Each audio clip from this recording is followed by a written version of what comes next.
And I can start recording. Okay, so 1.5 we're going to talk about today. Technically today was the day we wanted to do an exam review, but that's just not going to happen because we got a little behind in the schedule. So what I'm thinking about doing is on Friday holding a review session where you can ask questions, I can go through the exam review problems. I don't have a particular time frame in mind. Friday's the day that works best for me. Let's see. I have to drop my dog off at the vet at 11, and sometimes that can take a while. So probably sometime after 1. Is there any time in particular that people are interested in? I will record it and post it, but are there any times that people are interested in for Friday that you would be able to attend?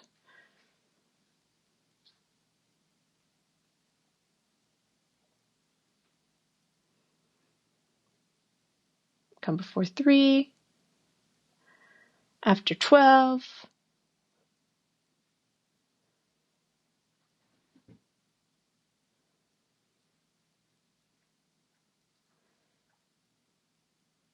Don't see much other chat going on. I mean, it's not required to come. Let's say 1 o'clock. I'm not sure exactly how long it'll go, but let's say 1 p.m. on Friday, we'll do the review session.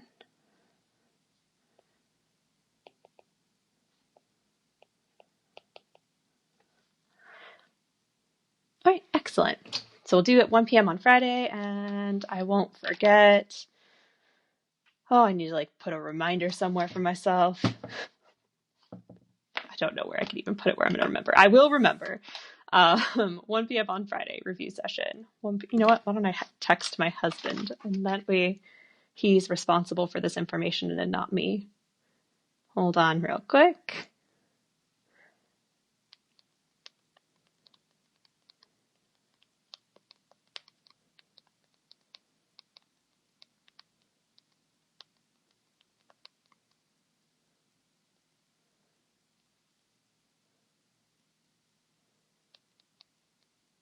Okay. Now he's responsible for that information. All right, cool. So today we'll talk about 1.5 then, and that is the end of the material for exam 1. So exam 1 will be posted on Monday. The review, like I said, is already posted, so you can start studying. I highly suggest doing every problem from the unit, the exercises at the end of the unit. Calculus is something that you learn by repetition. I'm only requiring you to turn in a few because I don't want you to have that performance anxiety about needing to turn in perfect problems for all the problems. But you will not learn if you're only doing the problems I assign to turn in. You're not going to do well. You really need to do, I would say, all of those problems, all the ones on the review. And you can even look additionally and find other problems online to do if you need additional practice. But definitely at least make sure you're doing the exercises at the end of each of the units because that practice is really critical to succeeding.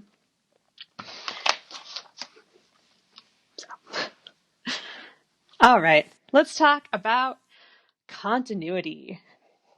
So continuity in math means basically the same thing that it means in English, if you think of the continuity of a road, it means the road doesn't break up. It means the road is straight through. Continuity of plot, it means the plot isn't disjointed. The plot makes sense the whole way through. So continuity really means visually that a function doesn't break up. It doesn't jump around. So for instance, this is a continuous line. We would agree it doesn't break up, it's just continuous.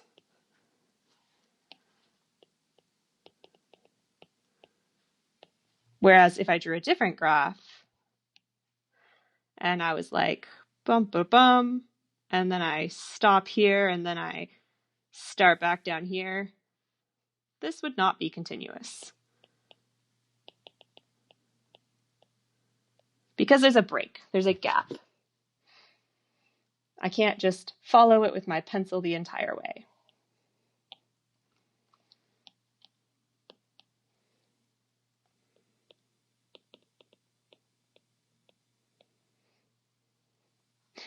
All right, so we're continuous at a particular point.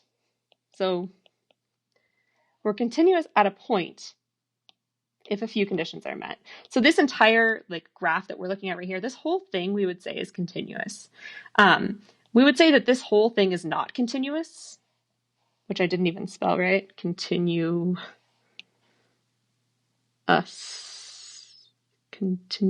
Wait. Continue.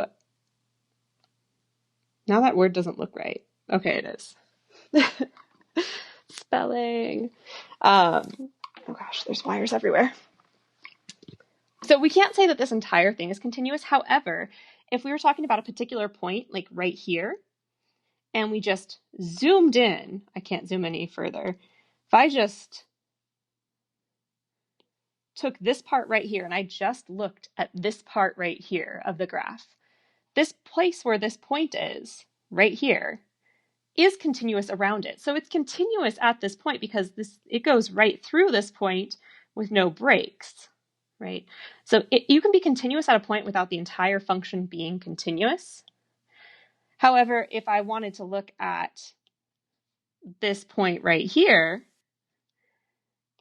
right, if I'm trying to look at that point right there, and I just zoom in right here, it's not continuous at this point because I come this way and then there's a point, but then there's a jump to the next part of the graph. So at that point right there, it's not continuous. So as a whole, this thing is not continuous. Pieces of it are continuous, and one piece of it is not continuous. So here's the definition we give to be continuous at a point.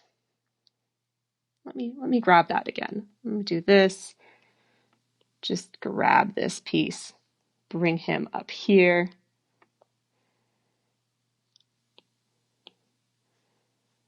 All right. So here's what it requires for us to say that we are continuous at a particular point. It's first of all necessary for this point to exist, right? So if instead I had, oops, that is a really big eraser. And there's no changing my eraser. If instead I had an open circle there, if I had like this, but there was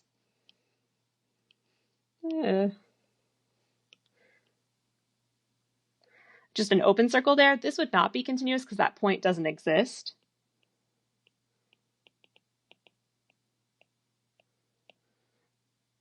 So we can't be continuous if the point doesn't exist. It's the first criteria we have. We need f of c to exist.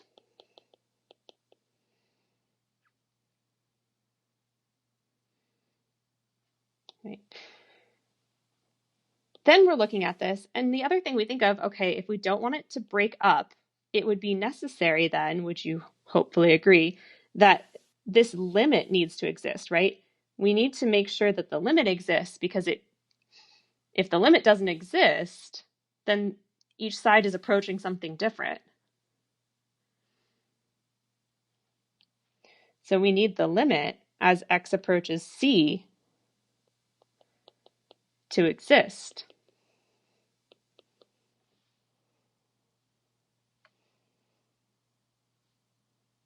Now, this has the sub-requirement that the left and right-hand limits exist and are equal.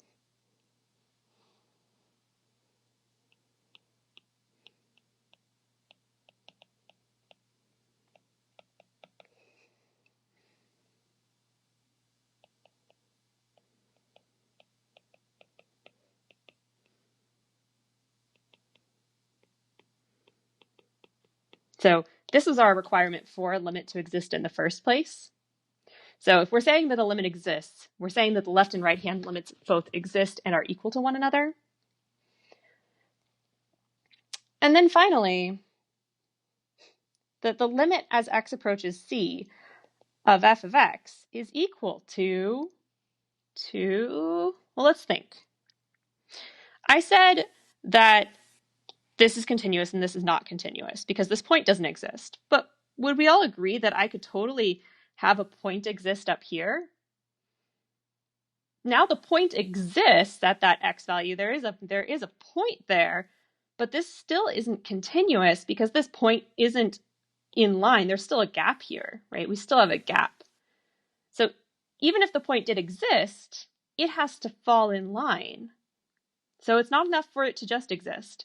It's not enough for the limit to exist. This limit exists, this point exists, but it's necessary for them to be equal to one another. So the limit has to be equal to the actual y value.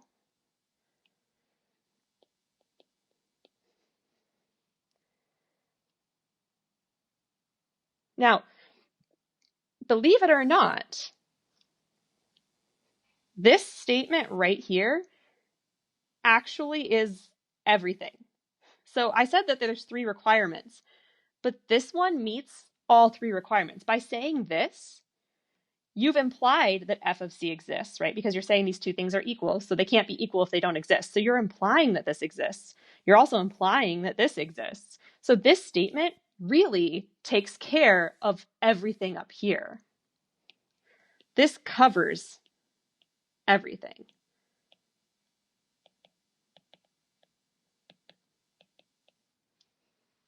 Smiley face.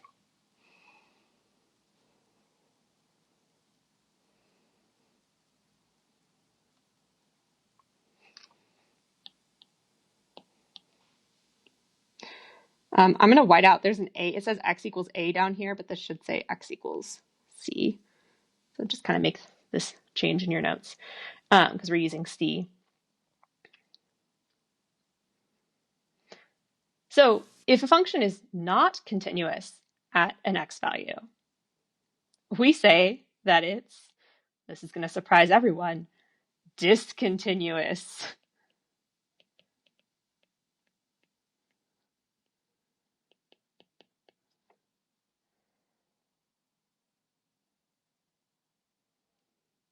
Right? If it's not continuous, it's discontinuous. Hopefully surprising nobody. Right? So intuitively, when we look at the picture of a function, it's continuous if it's connected. And by connected, one of the things I said was that you could draw your pencil on it without lifting it up. That's basically the most intuitive definition I can give of continuity when we talk about the shape of a graph, of just looking at a function's graph. It's continuous if you don't lift your pencil up.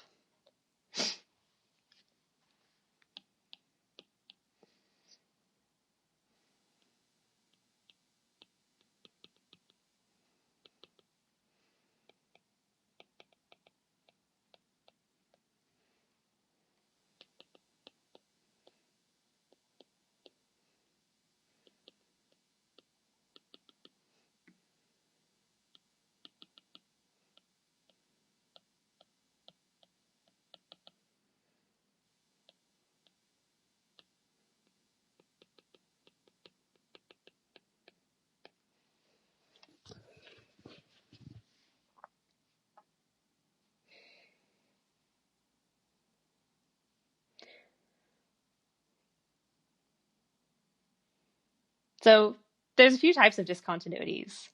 We're going to talk about 4 of the most common ones right here with pictures. So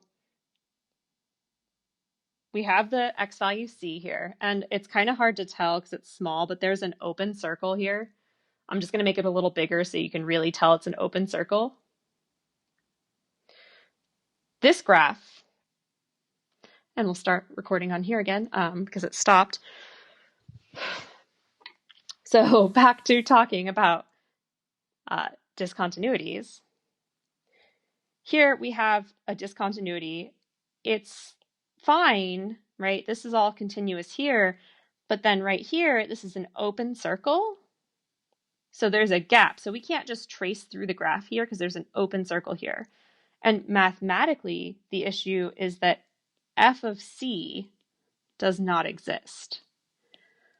So it's discontinuous here because f of c does not exist. There is no point at the x value c.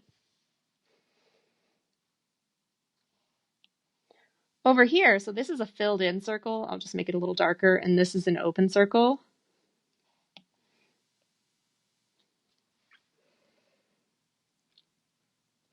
Here, f of c exists. So this f of c exists. However, this is discontinuous as well.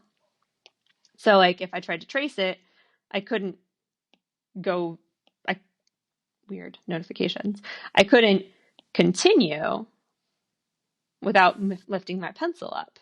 So f of c exists, that's not the issue. The issue is that the limit doesn't exist, right? If we try going from the left and then we try going from the right, we approach different y values. So here the issue is that the limit as x approaches c of f of x does not exist. And if we want to give more reasoning to that, it's because the limit as x approaches c from the positive side is not equal to the limit as x approaches c from the negative side.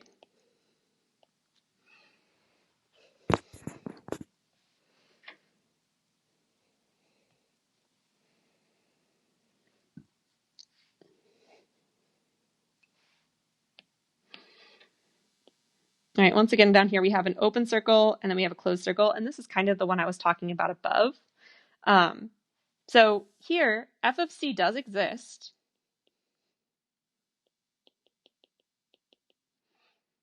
Right?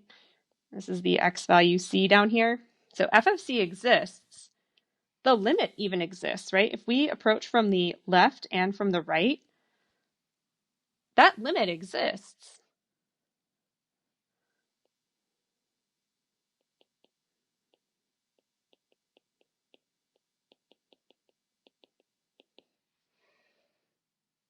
The problem is that the two aren't equal to one another. So the reason this is discontinuous is because the limit as x approaches c of f of x is not equal to f of c.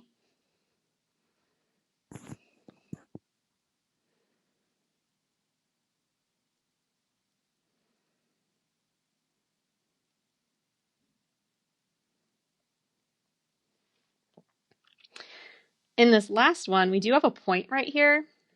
There is also a vertical asymptote. So f of c exists. So that part is done. Now, technically, we could kind of say, so the limit doesn't exist here. So as we approach c, the limit as x approaches c of f of x, it technically is infinity, right? Because they both approach infinity, but infinity is a type of DNE. Infinity is a type of DNE. So we say DNE if we can't give it an infinity, if infinity or negative infinity doesn't describe it. But technically, having the limit equal infinity or negative infinity is a type of non-existence. That limit does not exist.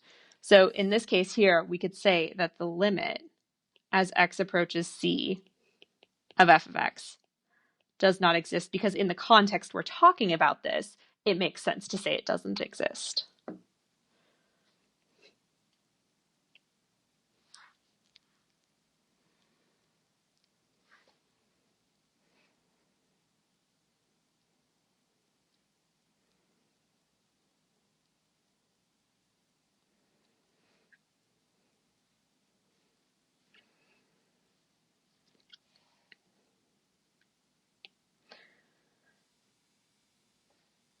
In both of these examples,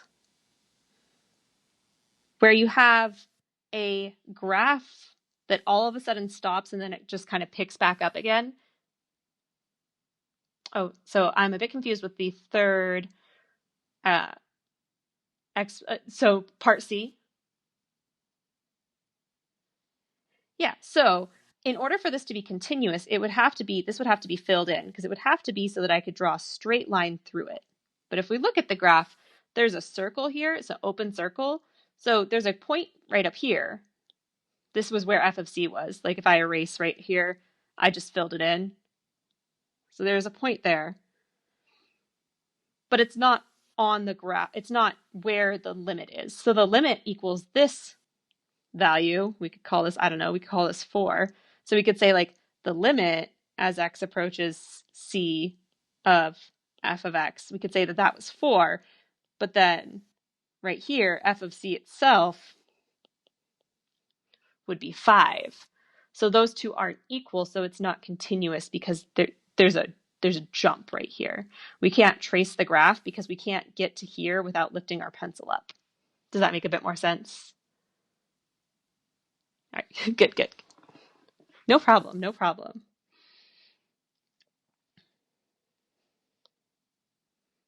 So in the case with both of these examples where there's a jump right here,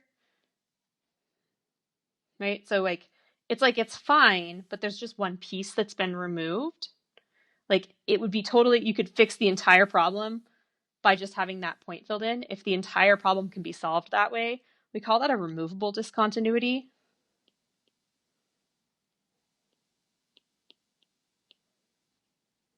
Let me do this in green since I circled them in green.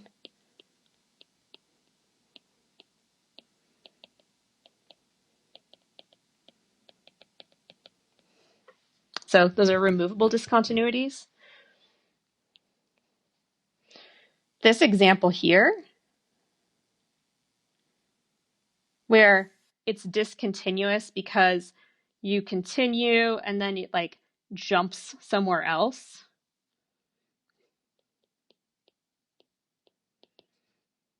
Right? So it continues and then it breaks and then it starts again somewhere else. It jumps. We call that a jump discontinuity.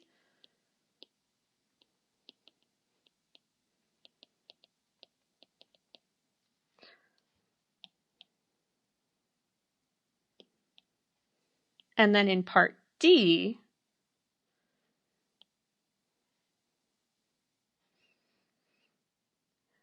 where either side is going off to infinity, you have a limit that goes to infinity or negative infinity. We'll call this an infinite discontinuity. Infinite discontinuity. Definitely the rarest of the discontinuities. I can basically guarantee you that most discontinuities we run into are of these forms here. But there's also the possibility that you have, I guess this, you would say this would happen. Infinite discontinuities are going to happen with vertical asymptotes. So I guess not super rare. It's super rare that it's set up where you have f of c to exist, but this would happen with vertical asymptotes. So it's discontinuous. So if a function is discontinuous because of a vertical asymptote, then you would call it an infinite discontinuity. I never really use the word infinite discontinuity. Any questions on this page before we go to the next one?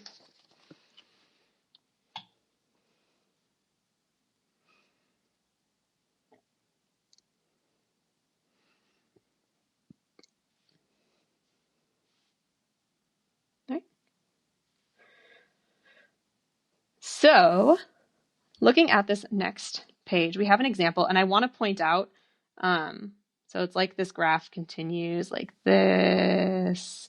There is an open circle here, so I just want to make clear that there's an open circle here. There's an open circle here, an open circle here. Then this is a closed circle and a closed circle. So I'm just extra coloring in the graph.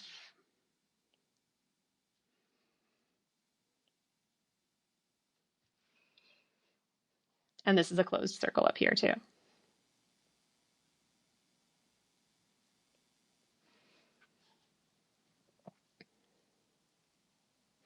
So the first question is, does P of 5 equal 2? So P of 5 it kind of looks like it equals 2, right? Because we have this circle here, but the actual value is where the solid point is, which is at 4. So P of 5 is not equal to 2. It's equal to 4.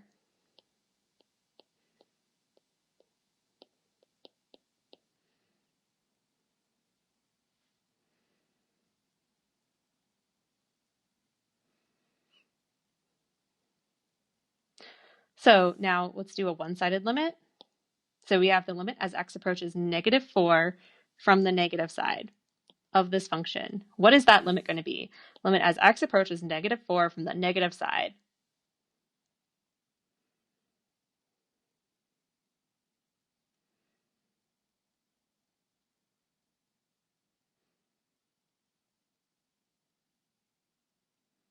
I hear 3. 3? 3, everybody? Yep, so if we approach from the negative side, so -4 is down here, right? Approach from the negative side, we're approaching the value 3, the y value 3.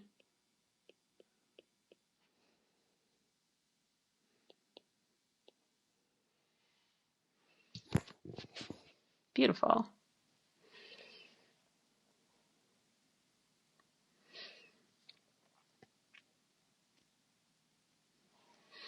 Now the limit as we go to negative infinity. What are our thoughts here? The limit as it goes to negative infinity.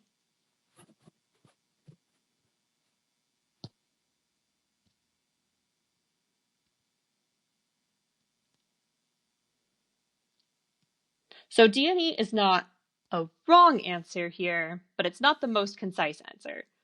So there's a different answer besides D&E that we'd be giving here.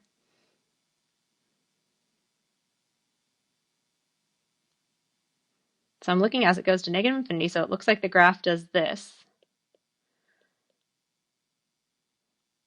So it looks like it's going up and off the graph. So we can kind of assume it goes up forever, which would be going to, if our y values were just going up forever,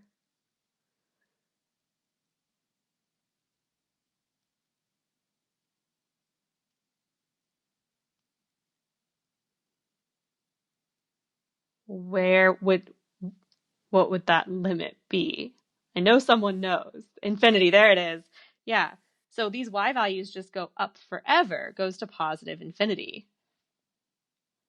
Correct. Good job. Excellent. So it is a DNE. It's a type of DNE, but if you can give infinity or negative infinity as an answer, you should give that before you give DNE. DNE we really just kind of reserve for cases where it doesn't equal positive or negative infinity. It doesn't equal anything. It's just flat out doesn't exist.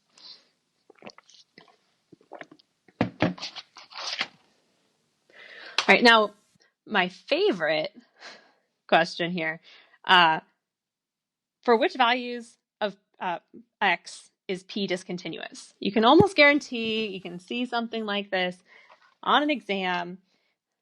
So for which values of x is P discontinuous? So you just kind of look at the graph, right? So looking at the graph, we trace it. We get to here, we get to -4, and it jumps. So it's discontinuous at -4. And then we start tracing again. Okay, so we come down here. So we already caught -4. That's the x value where it's discontinuous. And then we go here, and it looks like I would go up forever. Technically an infinite discontinuity or a jump discontinuity. You could call it either. So it goes up forever. And then you'd have to jump down here. So that's a discontinuity at x equals 0. Here we trace, and then we have to be careful. There's a hole right here, right? So we can't trace over a hole. So there's another discontinuity at 2. Right, start tracing again, and then here's another hole in our graph at 5. And then trace again, and we're good. So really, like what you're looking for with a problem like this, where it's like, where am I discontinuous? You're looking for jumps in the graph,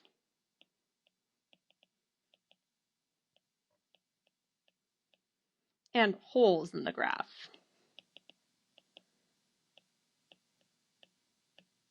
So open circles, what do I mean by holes? So like this is a hole, this is a hole. This isn't really a hole. I mean, it's an open circle, but it's at the, I mean, the big problem here is that it jumps. That's the big problem. So holes in the graph and jumps in the graph. And that's how you can catch discontinuities.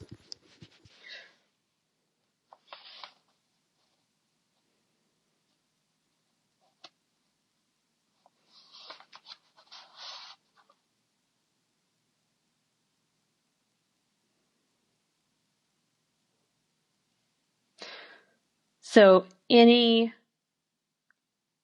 questions?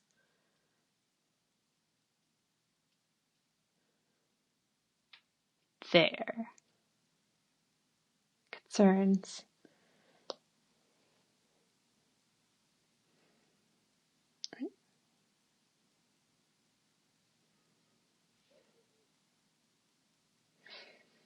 So let's talk about continuity when we're not looking at the picture of a function.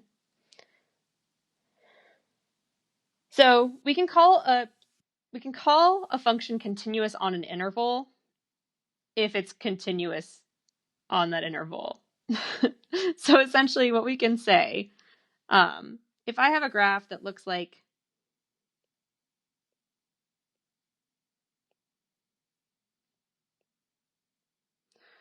this, where let's say that this is, I don't know, -3, and this is 2. Because this piece right here is continuous, so there's no jumps, there's no holes on here, we could say that this is continuous on the interval -3 to 2. It's continuous on there.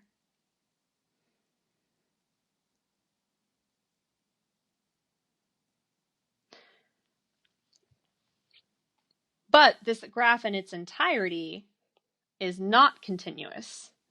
So the function is not continuous in general.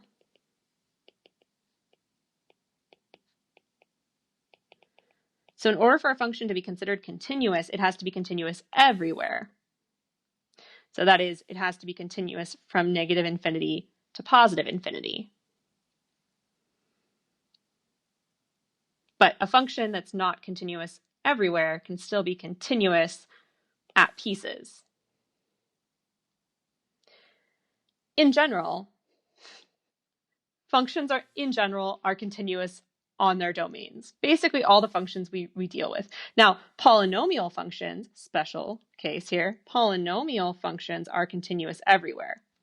Polynomials are amazing. All right, so let me just write it here. Polynomials are continuous everywhere.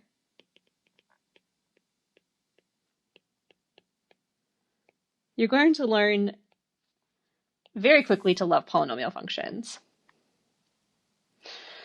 All other functions that we deal with are, besides piecewise defined functions. Piecewise defined functions are the exception here, but rational functions, root functions, trigonometric functions, inverse trig, exponential functions, logarithmic functions, those are all continuous on their domains.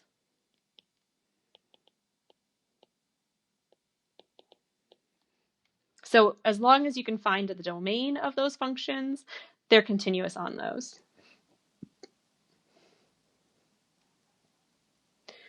So why don't we talk about domains really quickly, because I think talking about domains is really important. I make a big point of talking about this in Math 126, but it might have been some time since you've taken 126. So let's talk about domain. When we're talking about domain, in general, if we exclude talking about piecewise functions, so this excludes piecewise functions. But if we talk about every other function besides a piecewise defined function, there are 3 things that cause issues with domain. 1, having a 0 in a denominator. So you can't have a 0 in the denominator that will cause issues. Those numbers have to be taken out of the domain, those x values that make the denominator 0.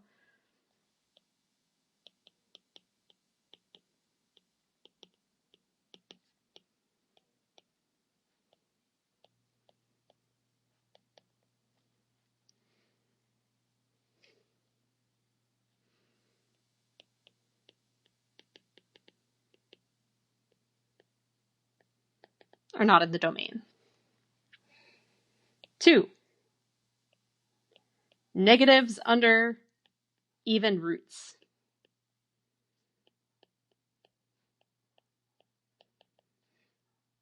So this means square roots, 4th roots, 6th roots, 8th roots. That's what I mean by an even root. The root is even. Any x value that makes a negative number under an even root cannot be in the domain.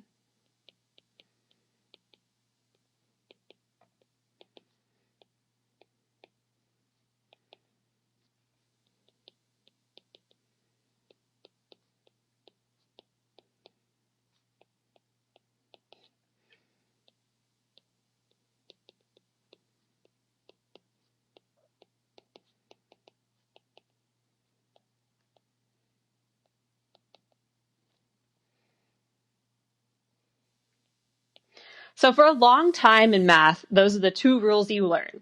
And it's like, awesome, there are 2 rules for domain. But then in Math 126, about like halfway through the semester, you get 1 additional rule. And it has to do with logarithms. So you can't have a 0 in the denominator, you can't have a negative under an even root. Logarithms, the inside cannot be 0 and it cannot be negative. So the inside of logarithms have to be strictly positive. So 0 or negative inside log.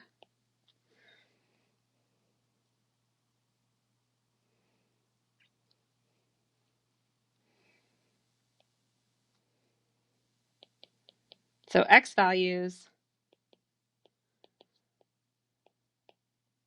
that make the inside of a log 0 or negative are not in the domain.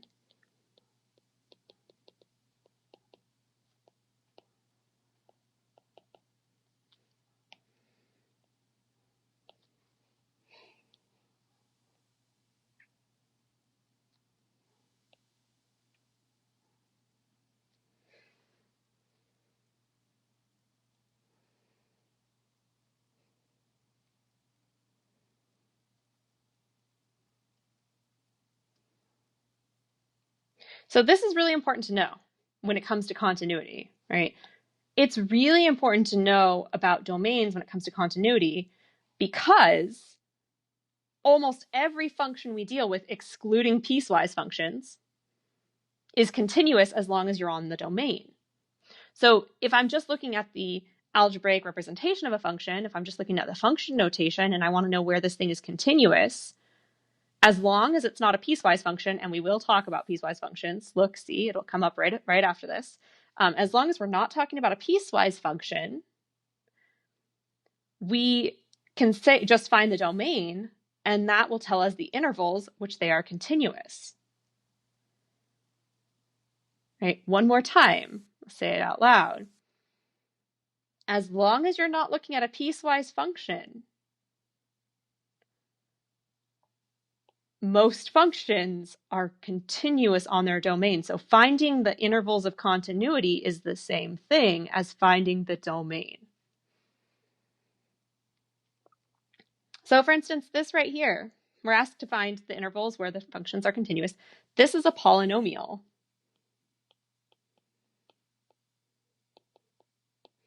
And we know from right up here, the polynomials are continuous everywhere.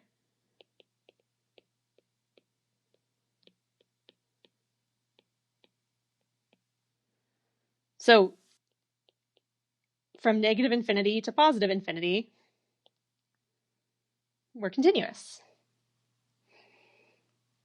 right? If you're continuous everywhere, you're continuous from negative infinity all the way up to positive infinity.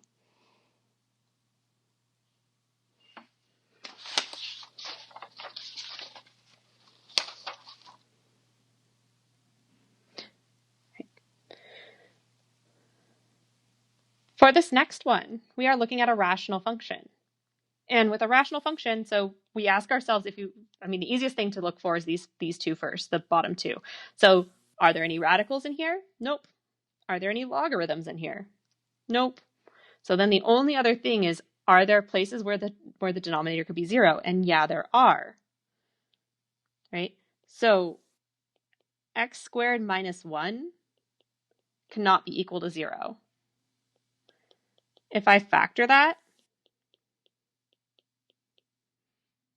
x plus 1 times x minus 1 can't be equal to 0. So x cannot be equal to -1, and x cannot be equal to +1. But that's not an interval, and it does ask us for an interval. So this right here, I can't just say, as long as it's not -1 or 1, this function is continuous. I can't just say that because it asked for an interval. And sometimes it helps to kind of draw a picture here.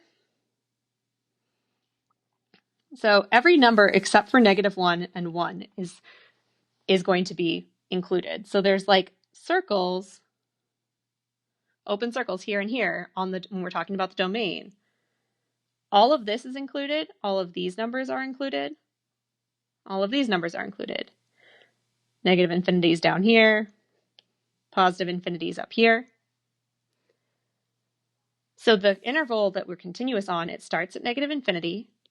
It goes to -1. We pluck -1 out of the number line. So we're excluding it by using parentheses, right? It means don't include -1. Then go all the way up to 1. Don't include 1. And then go on to infinity. And that is the domain of the rational function, which is also the intervals of continuity for that function.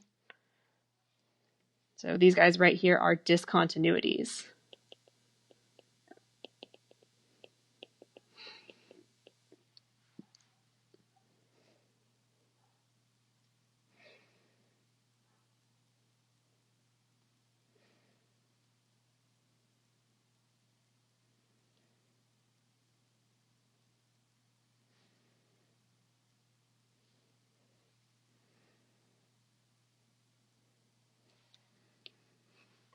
For part C, we have a logarithm, right? So there's no denominator. We don't have to worry about 0 in the denominator. There's no even roots in this one. It's just that there's a logarithm. So for the domain, we need the inside to be positive.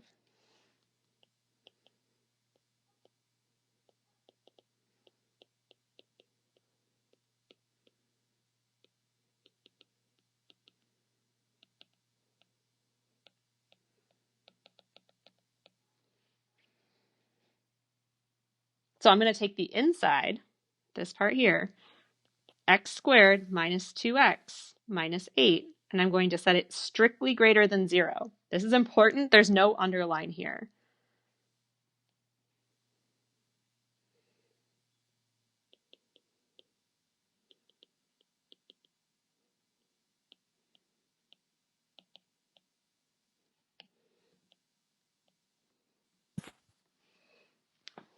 This is a nonlinear inequality. In Math 126, you went over nonlinear inequalities, and hopefully your teacher really spent a good amount of time talking about this. I know I spend a lot of time talking about it because it's this important, because we're going to talk about it now, and if you don't remember how to do these, you're going to have a lot more catching up to do right now than other people, right? So quick review, and I am going to go kind of quick over this because I can't spend too much time talking about it. With nonlinear inequalities, so an inequality where this side's not linear, right? This is nonlinear, it's a polynomial. You want to factor this and then make a sign chart.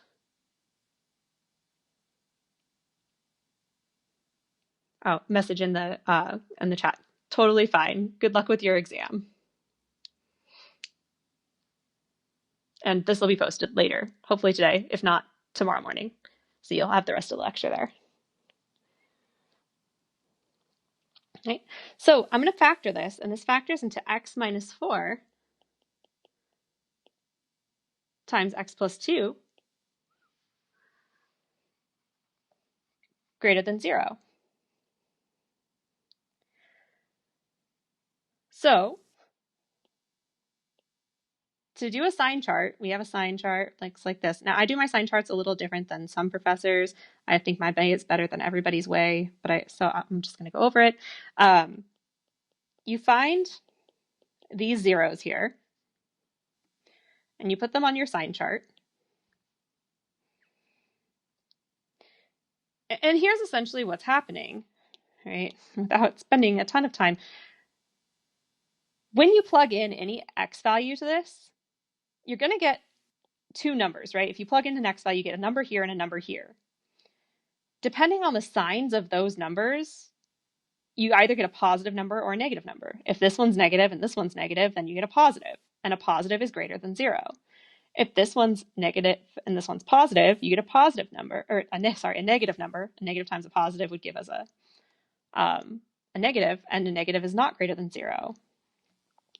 So I'm going to take a test point, like any number that's less than -2. So I'll use -3 here, I'll use 0 here, and 5 here. So these are numbers that fit within the intervals, right? And this sign chart idea is going to come back repeatedly in Math 181. This is not the last time we'll be doing this, so it's a good time to learn this. If you have to remember this, you can recall this from past courses, now is a really good time. So choosing a number within the interval, and then you take that number and you plug it in. And I don't care what the actual number is. I just care if it's positive or negative. So if I plugged -3 into this first thing here, I'd get -3 minus 4, and that would be -7, which is negative. I don't care that it's -7. All I care about is that it's negative. If I plug -3 into, oops, I thought that was my pointer. If I plug -3 into this part, -3 plus 2 is negative. A negative times a negative is a positive. If I plug 0 in, 0 minus 4 is negative. 0 plus 2 is positive. A negative times a positive is a negative.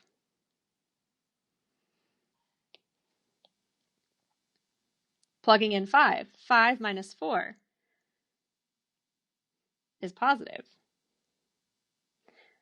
5 plus 2 is positive. A positive times a positive is a positive. Now, because this has no underline on it, we're making open circles here. So I'm going to put an open circle here and an open circle here. And then we're looking for the places where it's greater than 0, right? Greater than 0 means positive. So we're looking at these intervals here where it's positive. So I know some teachers do their sign charts a little differently, but this is like the least amount of writing possible to do a sign chart. And some sign charts are like, you do like x minus 4, x plus 2, and then x minus 4 times x plus 2. So if you took someone else, you might have done something like this. And then you had to do like, I don't know, they do weird things. I just, that's too much writing for me. I do the least amount of writing possible. So that's what's going on here. So if I read this interval off, negative infinities down here, positive infinities up here, the domain goes from negative infinity all the way up to -2. And then we do a union, and then it starts again at 4 and goes all the way to positive infinity. Now, I'm going to double check. I don't know if in the spring we had gone remote when I taught these. I'm going to see if I have a video posted for the nonlinear inequalities. Let's playlists. Math 126.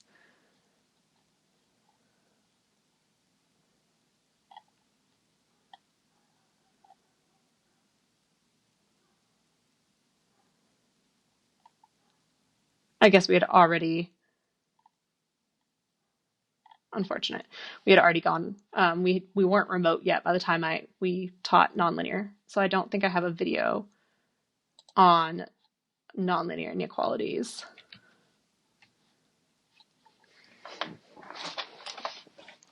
But can I answer any questions about that problem? So you are finding the domain of the log. You need to do the nonlinear inequality. What will not work? All right, what will not work? Some people get to this point here, and then they're like x minus, no. They'll say x minus 4 greater than 0 and x plus 2 greater than 0. And then they'll say x greater than 4, x greater than negative 2. And that doesn't work. And you can see that wouldn't work. Like if you look at what the answer actually is, this area greater than negative 2 doesn't count. So this is not what you do. This is bad. Question is, will this be discontinuous? So there's a discontinuity in this gap right here. So this is a discontinuous function that's not continuous everywhere. It's continuous here and here. So it's continuous on this interval and this interval. And technically, I think these should be ands instead of unions, but I don't want to, it's going to confuse everybody if I do that. So I'm just going to say it out loud in case somebody who's like really into math wants to like point this out later and say my teacher taught me wrong. Technically, these should be ands and not unions for the purpose of union pretends that these intervals are all together, and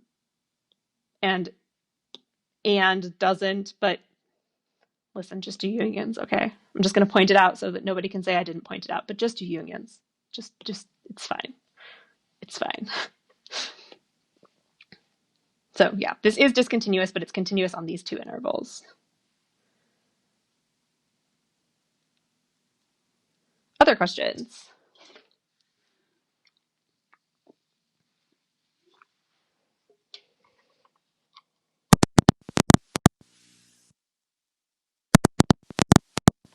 All right. Let's use another color. Let's use pink, I guess. So down here for part D, we have two different pieces that are problems. We have a radical, so that's a problem. We have to deal with that. And then we also have a denominator. So I'm going to deal with them separately. I'm going to start with this radical. For the square root of 2x plus 7, we need, that part will be continuous as long as the inside is greater than or equal to 0. So the inside just can't be negative.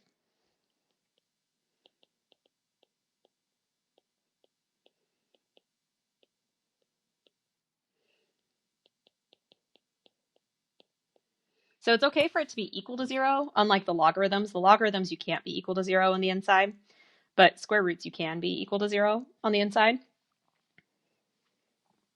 So subtracting 7 on both sides, 2x is greater than or equal to negative 7. X is greater than or equal to negative 7 halves.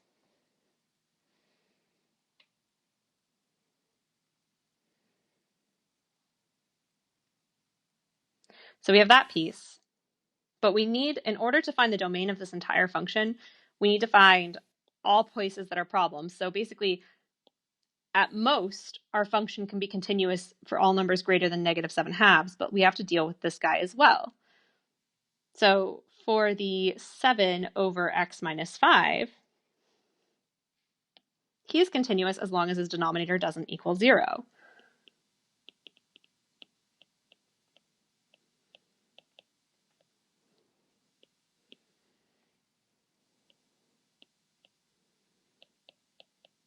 So we can't have x minus 5 equal 0. So as long as x is not equal to 5, that piece is continuous. So it helps to kind of look at a number line here. Here's negative 7 halves. and here's 5. We have to make sure both of these conditions are met. So 5 can't be included in our interval of continuity because 5 is not in the domain. So we have to exclude 5, and I'm going to do that by just drawing a big open circle there to exclude 5.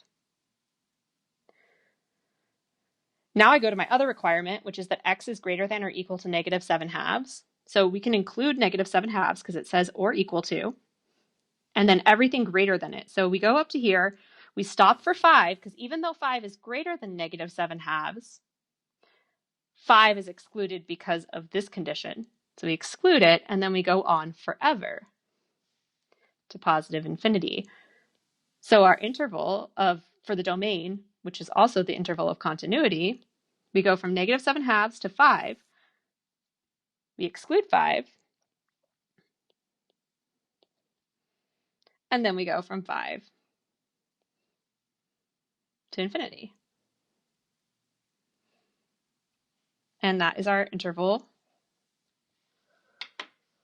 of continuity. And it's also the domain.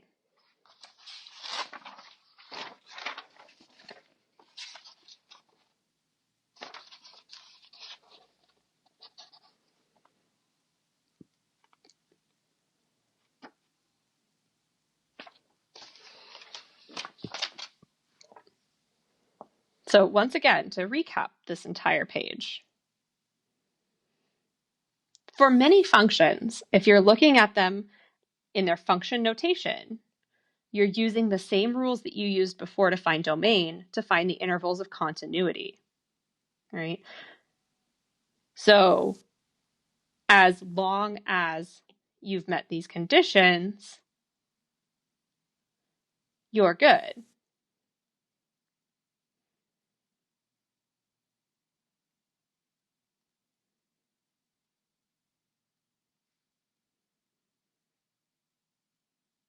I guess I could also talk, there are some discontinuities and trig function. I'm not going to talk about that. These are the ones you're going to run into in this class.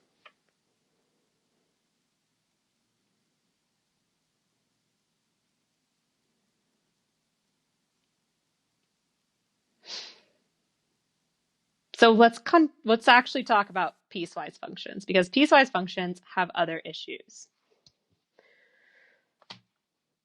So there's a step-by-step process. I'm going to talk about it as a step-by-step process. We're going to talk about step 1. If you have a piecewise function and you're being asked to find the intervals of continuity, your first step is to individually check each of the pieces for discontinuities.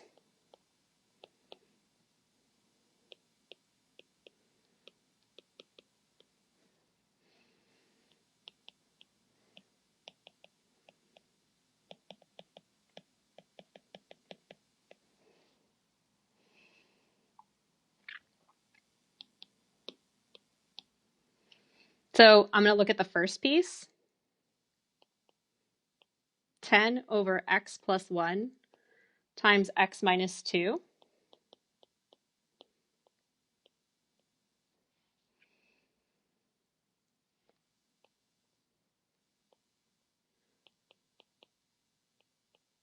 We can't have the denominator equal 0, so x cannot be equal to -1 and x cannot be equal to 2, because you would set each piece equal to 0.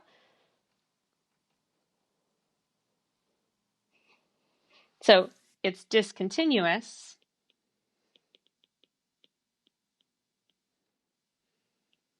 at x equals -1 and 2. However, this piece, first piece, only used when x is strictly greater than 0, right? It's only used when x is greater than or equal to 0. So this discontinuity at -1 is not a discontinuity we have to worry about, because we only use the first piece if x is greater than or equal to 0. So this -1 doesn't get that's not a problem, because if we were using the x value -1, we'd be plugging into the second piece. So -1 isn't a problem, but 2 is. 2 is a problem. Looking at the second piece, x minus 5, this is a polynomial. And those are continuous everywhere, so there are no discontinuities.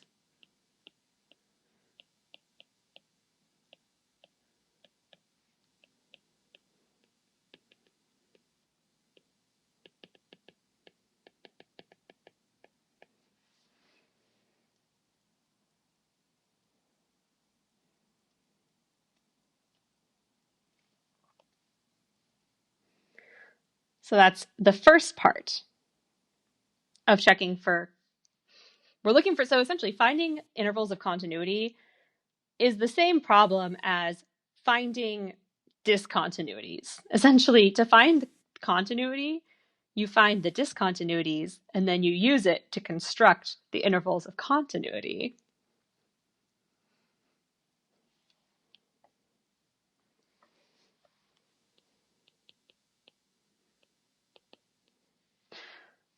So that's the first step, is looking at each individual piece and then looking at where you're using it and seeing if any of its discontinuities are relevant on the piece that you're using it. Then we have a problem because this thing breaks up at 0, right? This is a piecewise defined function that breaks up at 0. And in order to be continuous at 0, we would need the limit to exist, and we would need the function to have the same value as the limit. So we'll use one-sided limits to determine continuity at any breaking points. And don't worry, there will be more examples after this one, so this won't be the only piecewise function example you see.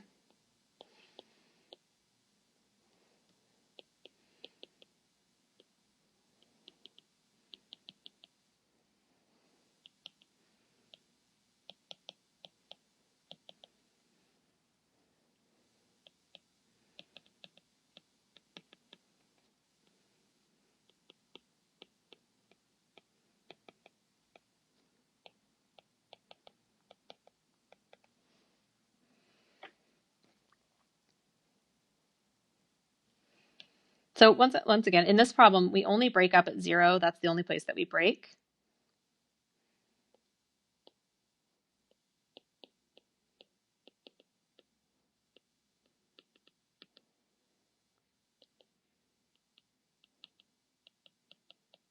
So I'm putting quotations around breaking point because it's not technically a math term. It's just the term I use.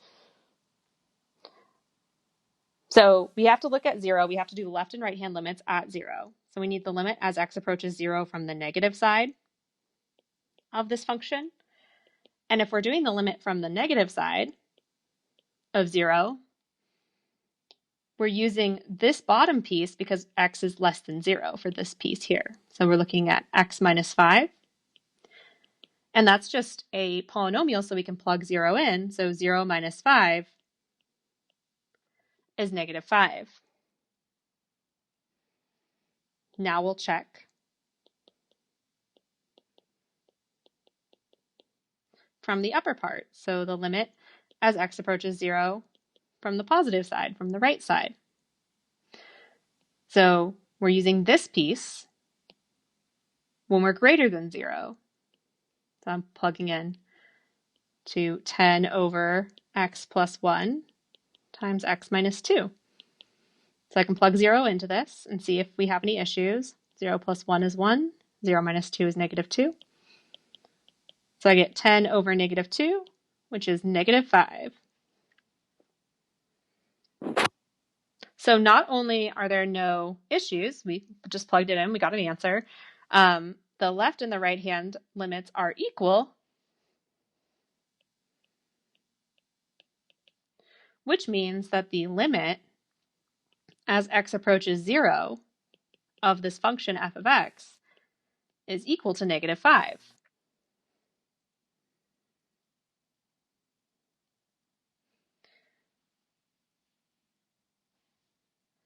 Now remember that there were essentially three things you needed for continuity. So because we're checking the continuity at a point, the three things you needed for continuity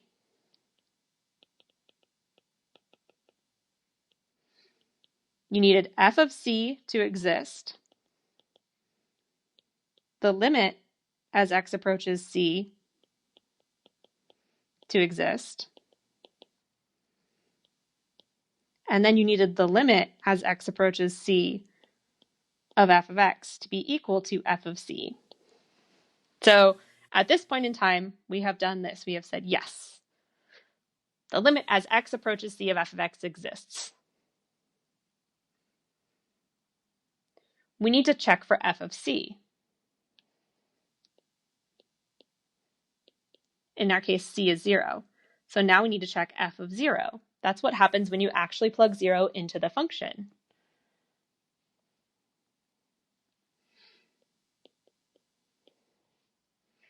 So 0, if we look at our piecewise function, if we're plugging in, so not talking about limits, if we're just plugging in 0 to this function, we use the top piece because it's the piece you use when x is greater than or equal to 0. So we have 10 over 0 plus 1 is 1. 0 minus 2 is negative 2. So we have 10 over negative 2. We have negative 5. So f of 0 is equal to negative 5.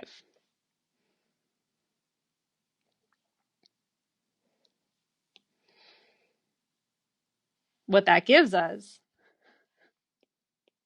f of 0 is negative 5. The limit's negative 5. So we know f of c exists. And these two numbers are equal. The limit as x approaches 0 of this function is equal to f of 0.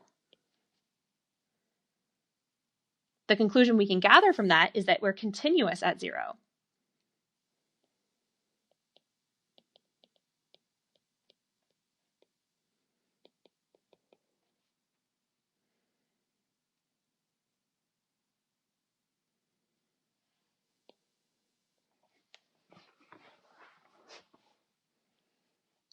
So I'll write it one more time down here.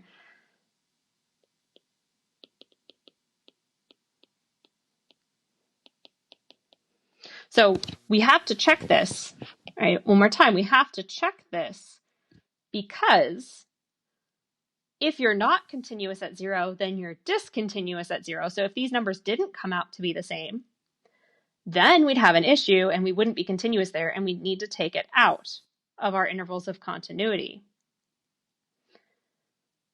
So if you're continuous at x equals 0, we don't need to take 0 out. We can leave 0 alone.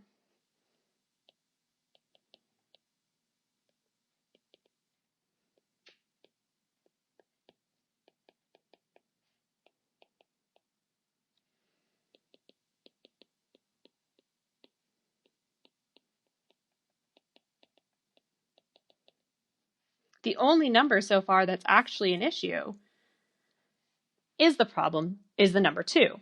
2 is the only thing that's given us issues so far.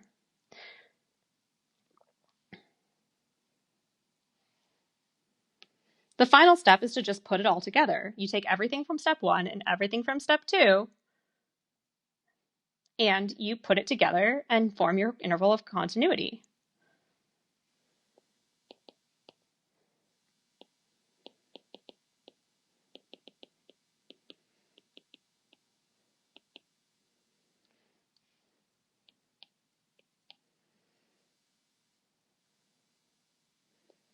So the only discontinuity that we could find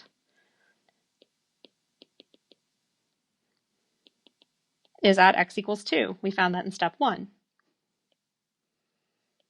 So if I'm looking here, if we want to only exclude 2, this is what it would look like to only exclude 2 with negative infinity down here, positive infinity up here.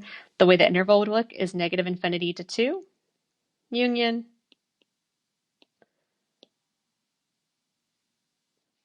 2 to infinity.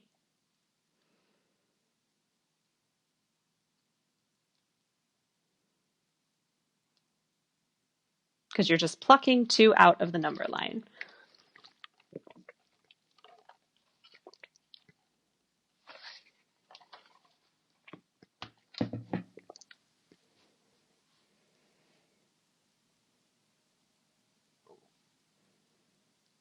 Yes, so this is the last unit that will be on test 1. Yeah, so continuity will be on test 1.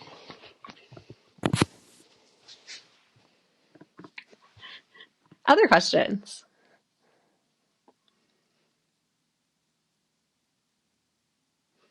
So we will have 2 more examples of, well, 3 more examples of piecewise functions. We will have more piecewise functions to practice on.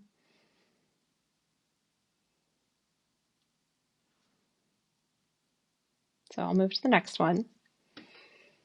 So let's do it for this function. So our first step, I'm not going to write the words for each of them, but our first step was checking each individual piece. So we have 3 pieces here, 1 piece, 2 piece, 3 piece. We check each piece and look for discontinuities. So if I start with 24 over, I'm going to factor that denominator, so that's x minus 5.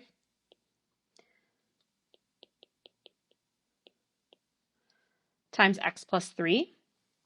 We can't have the denominator be 0, so x cannot be 5. X cannot be negative 3.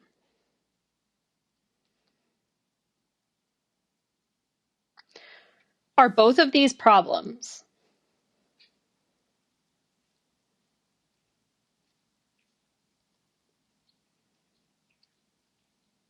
Can I say right now, the f of x is not continuous at 5 and it's not continuous at negative 3? Does what I did give me the right to say that both of those are discontinuities?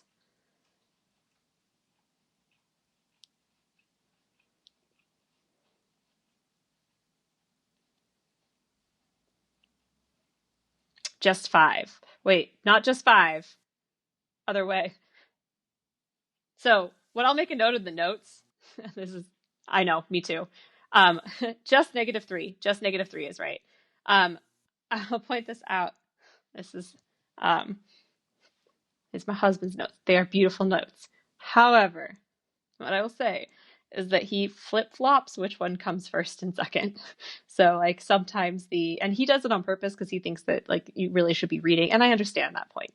But it does get confusing. So sometimes he'll have it like from bigger to smaller, so greater than less than. And then other times he'll start with like the smaller. So just something to pay attention to. So this is only for x less than negative 1. So 5 isn't an issue because 5 is not less than negative 1.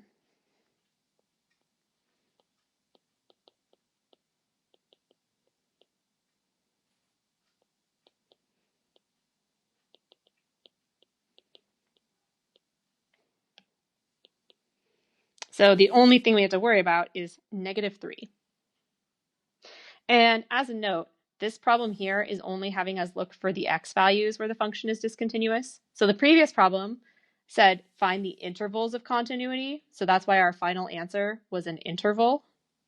This one is just asking for the x values, but I think I'll also give the interval at the end just because. So because that piece was only used for x less than negative 1, only negative 3 is the problem.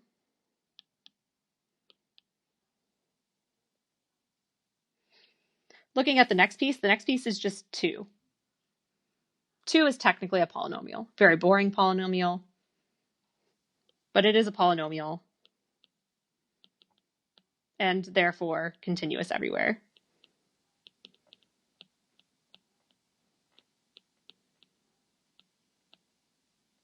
Technically a polynomial of degree 0. And then the final piece, negative x squared plus 26. This is also a polynomial. And polynomials, once again, are continuous everywhere.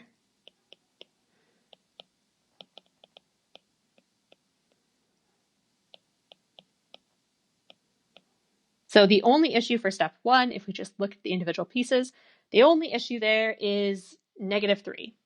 5 is not an issue, and then the other 2 pieces have no issues. So the next step is looking at the breaking points. And the breaking points here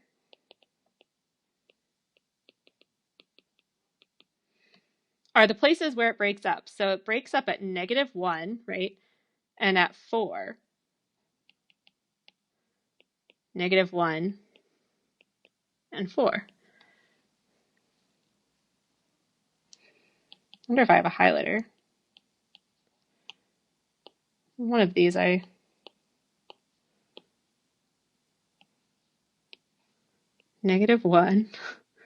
and 4. There we go. So we need to check both of those.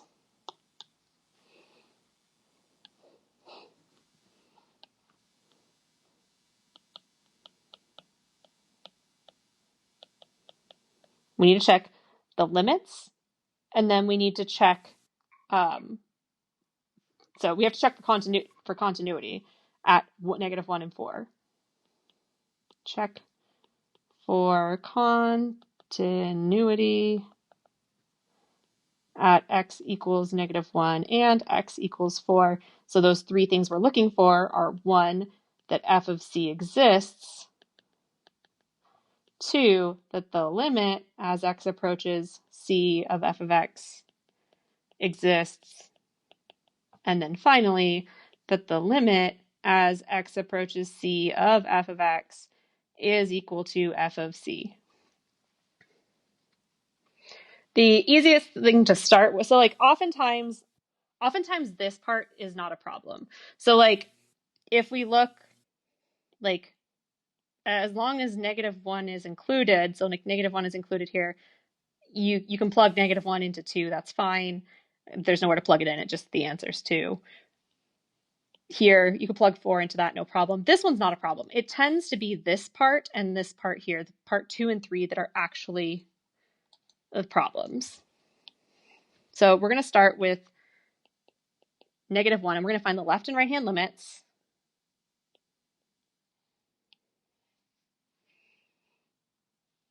And then determine if they are equal, because that will tell us if the limit exists. So we take the limit as x approaches -1 from the negative side.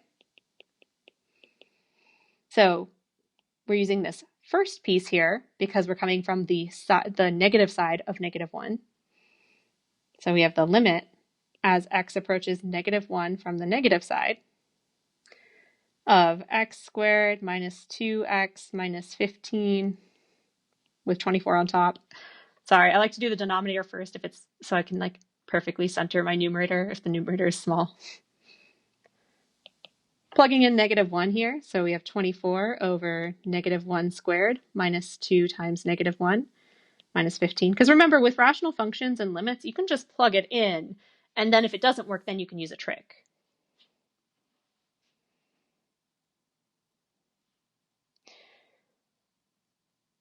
All right, so this is going to come out to, let's see, 1 plus 2 is 3.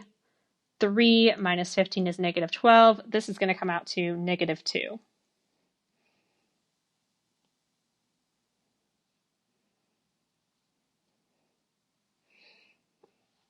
Then we'll check the other side, the limit as x approaches -1 from the positive side.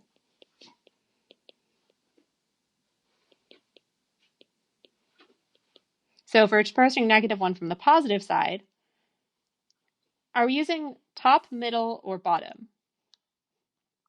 Top, middle, or bottom if we're approaching -1 from the positive side? We want the piece that's close to -1, but just above it. Top, middle, or bottom?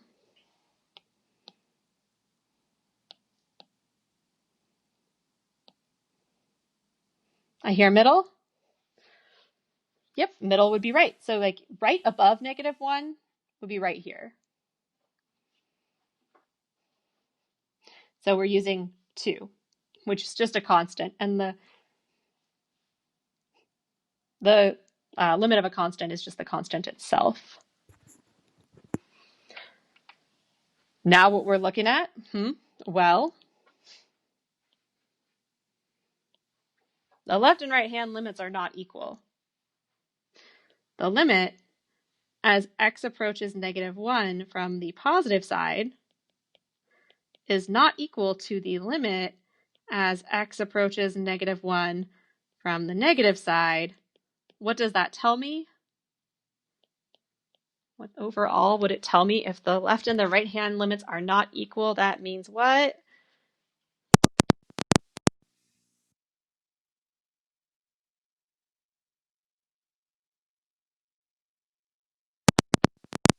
See it? Does not exist. So the limit as x approaches -1 of fx does not exist. So essentially, we're not meeting this criteria here. So careful here. So it's not continuous at -1.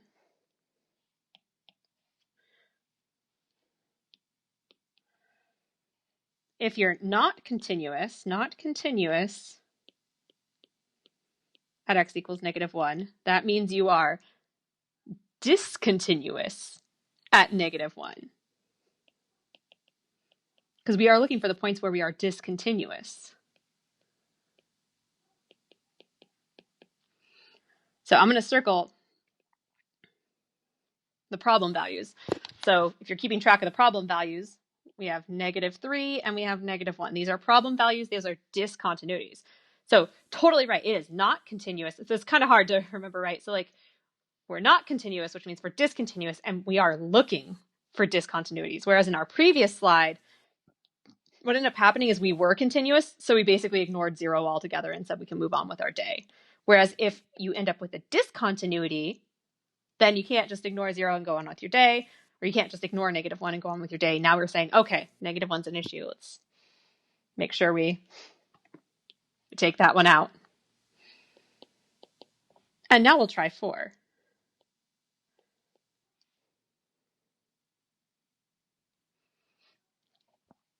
So once again, doing those left and right hand limits. So the limit as x approaches 4 from the positive, well, let's do negative side first. Negative side.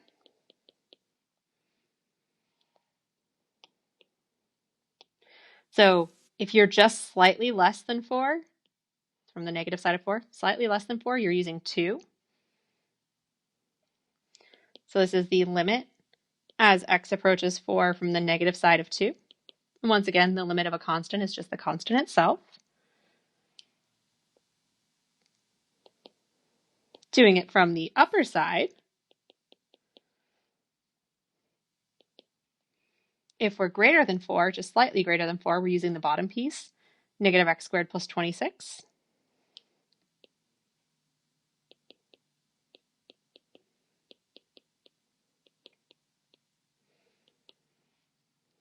So plugging in 4 here.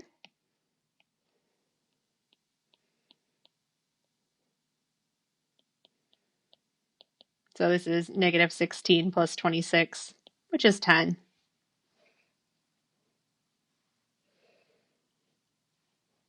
Once again, these two numbers are not equal, so that limit doesn't exist.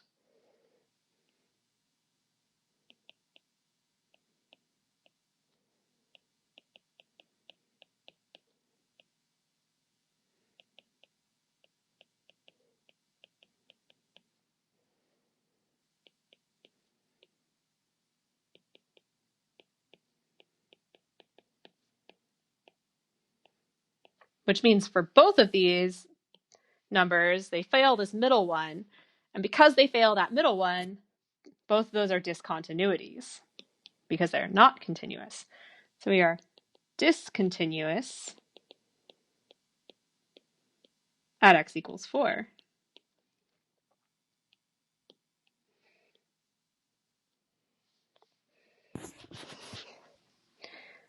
We've now done all the work. All the work is done.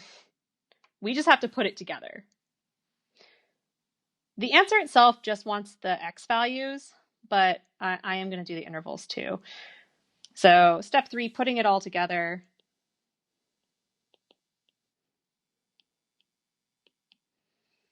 We are discontinuous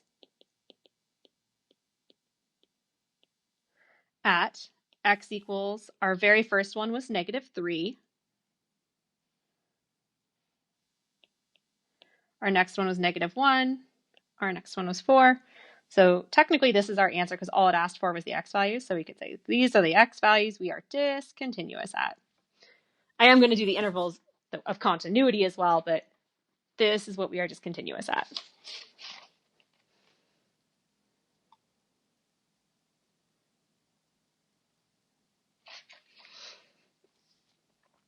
Now, just in case you're wondering, I don't care if these are in numerical order. You could have done 4, -3, -1. I don't care about the order on these. Those don't have to be in numerical order. But if we wanted to talk about the interval of continuity, right?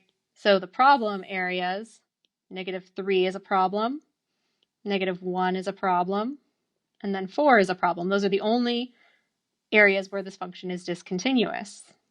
No large gaps, we just have to pluck those numbers out of the number line.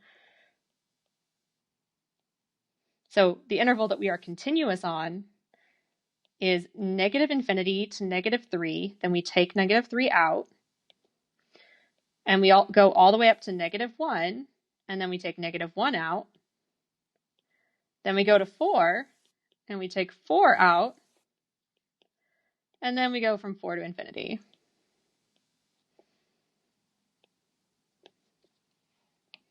So I'll just kind of like secondary box this one, which is not really the answer to the question, but like just, second bonus thing we can do.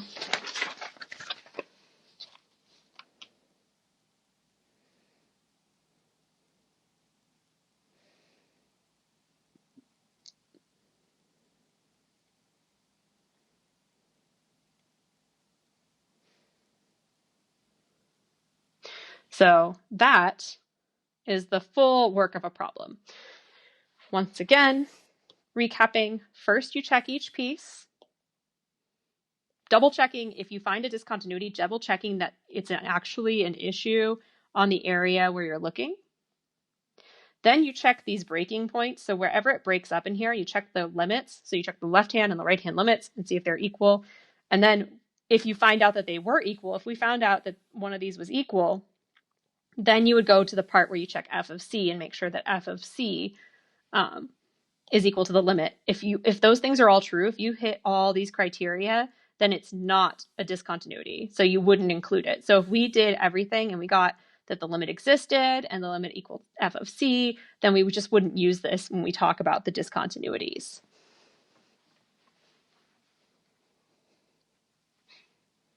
Can I answer any questions?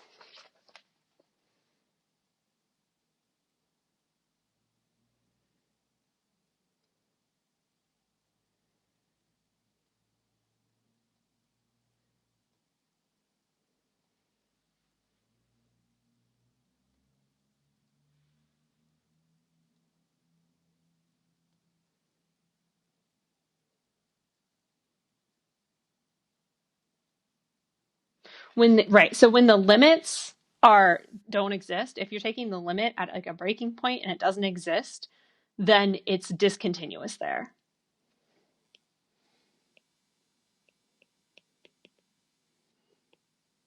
So if you have the limit as x approaches c of f of x does not exist, that just automatically means that f of x is discontinuous at x equals c.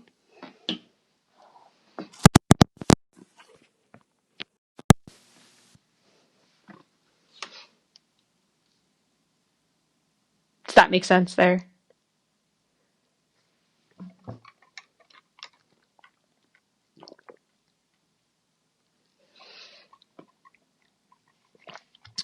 So the question is, when it's DNE, it's so when they are DNE is discontinuous. So because we have one DNE in the problem, then the problem is discontinuous. True. So yeah, so what I would say here, yeah, is this whole thing is not continuous. We cannot say it's continuous everywhere, because one discontinuity would mean that the entire function is not continuous. We can't say it's continuous everywhere. Being continuous everywhere means that you're continuous on negative infinity to positive infinity. So we're definitely not continuous on that interval. And then we can go deeper and say, okay, well, these are the points we're discontinuous at. So we are continuous on intervals. So we're continuous on each of these four intervals. These four intervals, we are continuous. We're just not continuous on the entire negative infinity to positive infinity.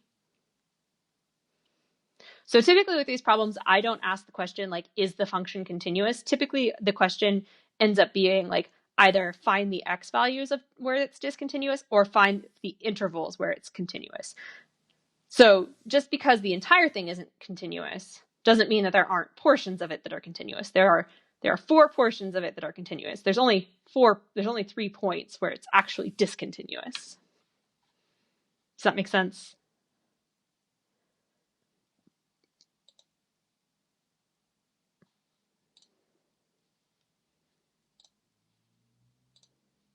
All right, awesome. Other questions?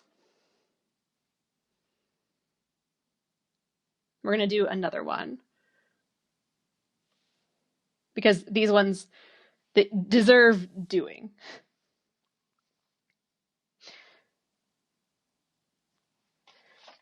So this example says to find a constant k such that the function below is continuous everywhere. So when we talk about continuous everywhere, we're going from negative infinity to positive infinity. We're looking for a value that we can plug in for k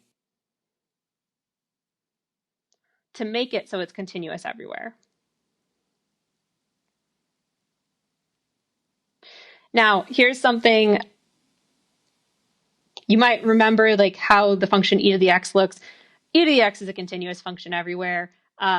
So both of these functions by themselves are going to be continuous everywhere. I'll just make a note of that, and I'll just tell you. Note, k e to the x plus 2 is continuous everywhere.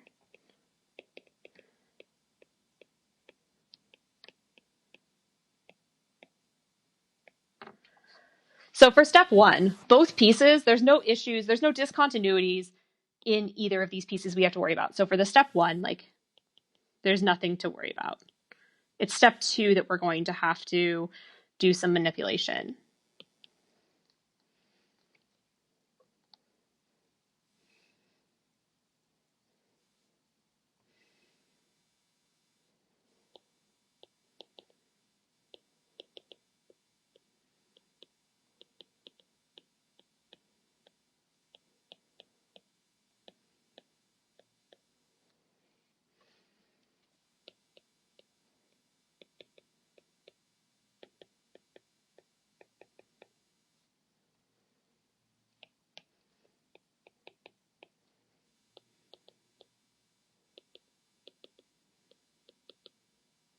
So we don't have any discontinuities to worry about from step 1.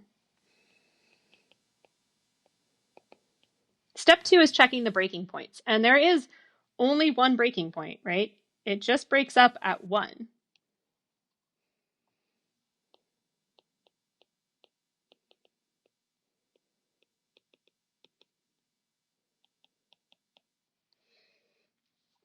And I want to emphasize, this question is asking us to find a value for k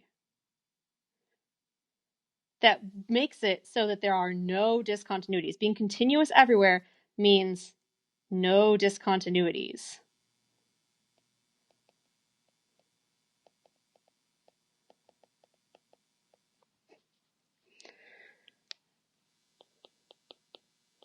So this is where the real problem solving comes in. We're going to do some left and right hand limits. So I'm going to do approaching 1 from the negative side. So looking where x is less than 1. That's going to be the second piece down here. So we have the limit as x approaches 1 of 2x plus 1. Plugging in 1, 2 times 1 plus 1, that's 3. Right? And if I come back here, I'm just going to grab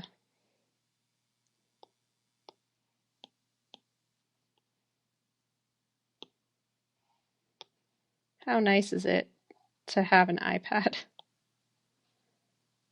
These are the things we needed to have continuity at a point. So the only point we're worried about is 1. X equals 1 is the only place where there could possibly be a problem here.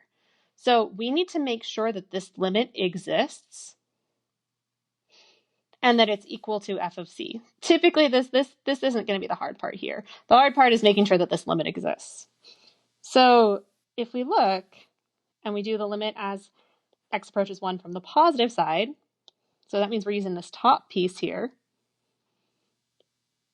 We have the limit as x approaches 1 from the positive side of k e to the x plus 2.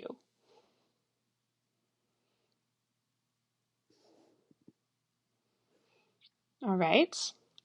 So plugging in 1, you get 1 e to the 1 plus 2.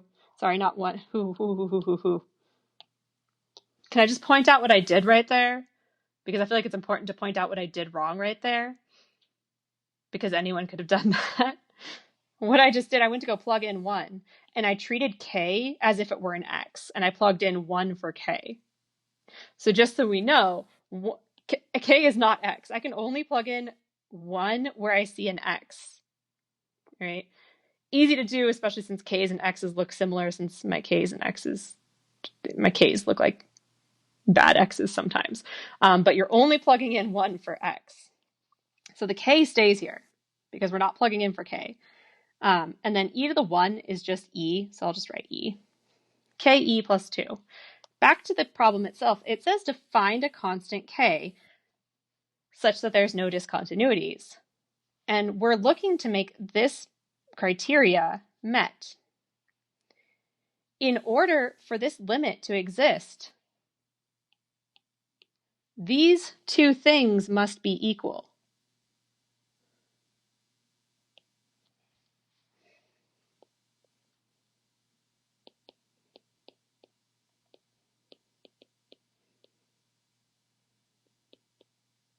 So in order for this limit to exist, the limit as x approaches 1 from the negative side needs to be equal to the limit as x approaches 1 from the positive side. In our case, we know that from the negative side it's 3, and then from the positive side it's ke plus 2.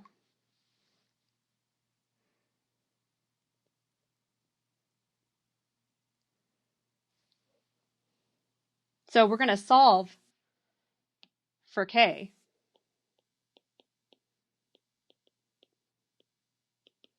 We have 3 equals ke plus 2, subtracting 2 on both sides. 1 is equal to ke, right? Getting k by itself, dividing both sides by e. So you're going to get k is equal to 1 over e.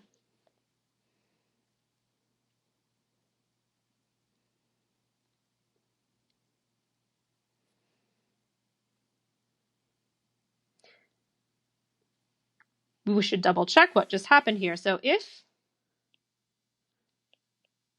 k equals 1 over e, then ke plus 2, hopefully, that looks like ket 2, ke plus 2 should equal 3.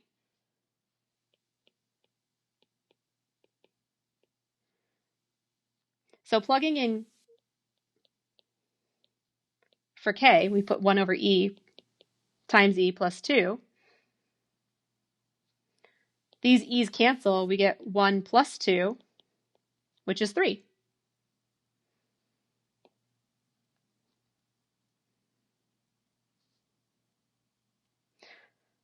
So now we have that this limit exists. N equals 3. So the limit as x approaches 1 of f of x is equal to 3, as long as we have k equal to 1 over e, which is actually our answer, because the answer is looking for k. The last thing to check for continuity is we have to look for f of c. So we've done this part here. We can go ahead and put a check mark there. F of c is f. We should look for f of 1. So we want to check that f of 1 is equal to the limit as x approaches 1 of f of x. F of 1, so looking at this function way up here, if we're doing f of 1, we should be plugging into the very first piece, k e to the x plus 2.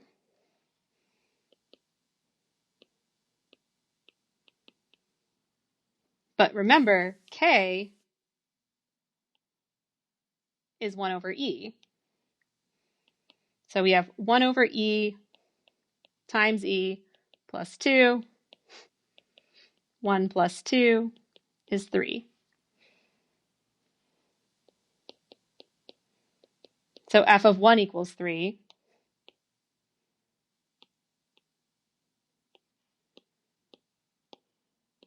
The limit as as x approaches 1 of f of x is equal to 3.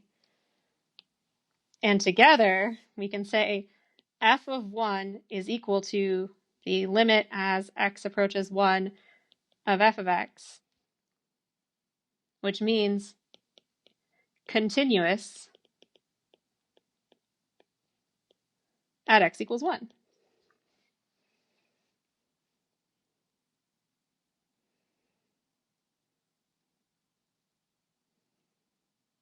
So that takes care of f of c exists and that they are equal. And our answer to the problem is this guy right here.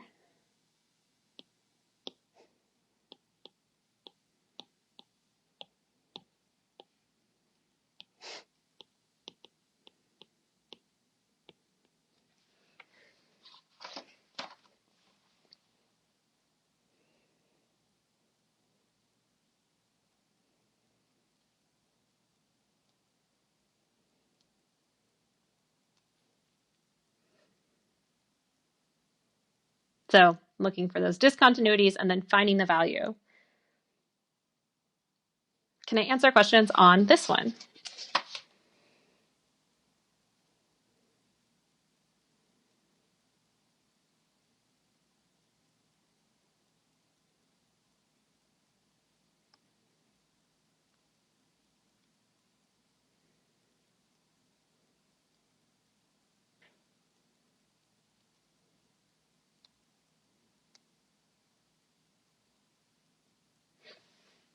Okay.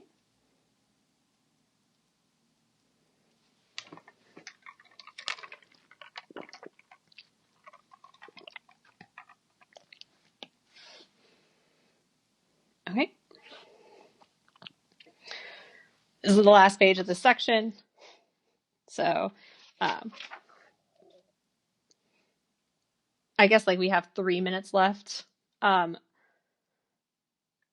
I might stick around and do this. I with the 3 minutes I have where you're for sure going to be here, I will talk about the intermediate value theorem, and then I'll come back and do that example. If you want to stick around for that, you can stick around. Otherwise, it'll be on the recording. But the intermediate value theorem is important in higher level math, not as important now.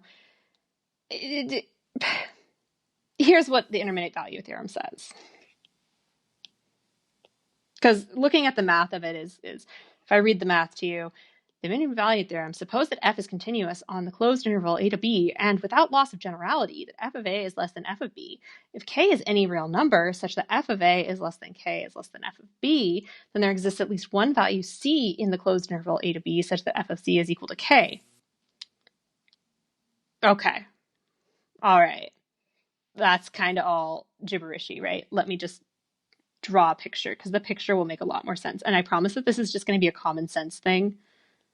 So here's an interval a to b, all right? And we're going to have a function that's closed. So it's continuous on an interval, blah, blah, blah, blah, blah. I can scoop down, scoop up.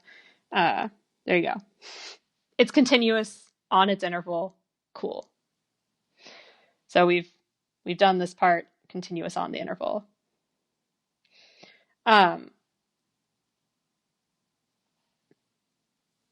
I guess it's required that f of a is less than f of b. You can do it either way. I guess if we wanted to do it that way, let me just redraw the function. It doesn't matter. Beautiful. So f of a, the y value f of a, is less than the y value f of b. So y value at a is less than the y value at b. Cool. It doesn't matter. It works either way. But, all right. So k is any real number between f of a and f of b. So f of a is down here. F of b is up here. Those are y values. So k can be any value in this range. Let's say here, k. K is between f of a and f of b. Then there exists at least one value c in the interval such that f of c is equal to k. Dot, dot, dot, dot, dot. It's saying that this y value, k, which is between these two values, so your function is continuous. This is a low value, a high value. There's a y value between the two, and there's some point in there that has that y value k. So this would be the x value c. You must hit the y value k, is basically what that says.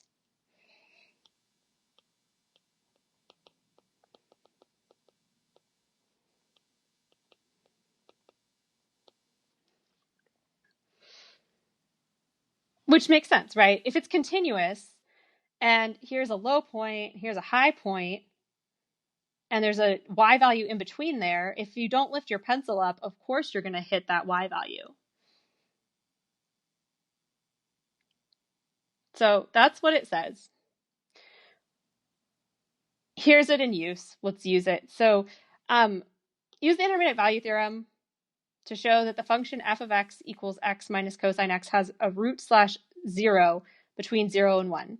So a root/0 means that f of a number equals 0. So this is the k value we're looking for. It's the y value 0. In this case, this is a, this is b.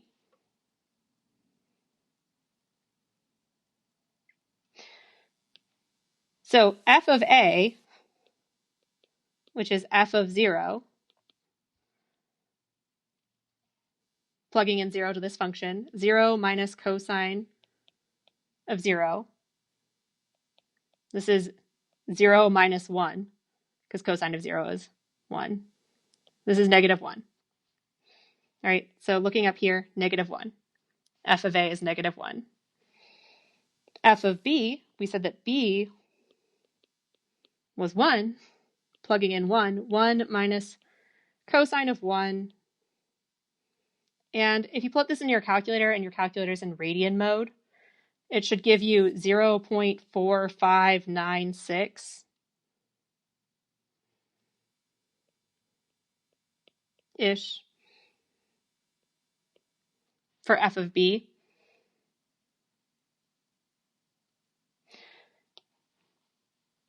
So continuous, this thing is continuous on this interval.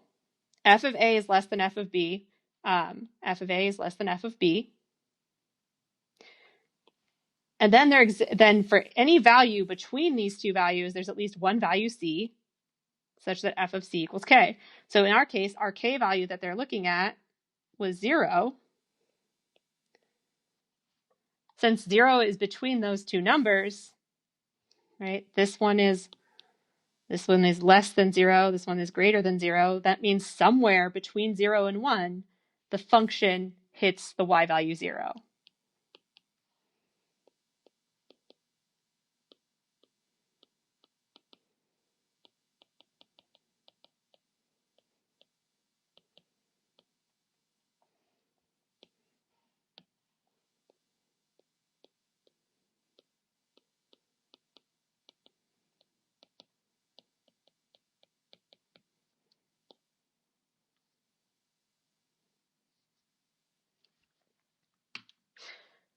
Intermediate value theorem doesn't become incredibly useful until later. Really, this basically just tells you, hey, if your function looked like this, look, if you have a value below 0 and the function's continuous and then you hit a value above 0, then you have to hit 0. Yay, as long as this thing is continuous. So it's very, very useful later on, incredibly useful later on. It's just not as useful for us right now. But there it is. That's the intermediate value theorem. So I have 5 minutes over at this point. So I am going to do this last question up here, but if you need to go, you are more than welcome to go. I'm just basically going to stay on just to do this problem. It'll be on the recording, which I will post. Look at the review, please. I'll be doing a review on Friday at 1 p.m. So I will, same place as the lectures take place. We'll go through that review document. And other than that, have a nice day. If you have questions, put them in the chat box. Otherwise, I'm just going to go through and do this problem up here. See you Friday. Bye.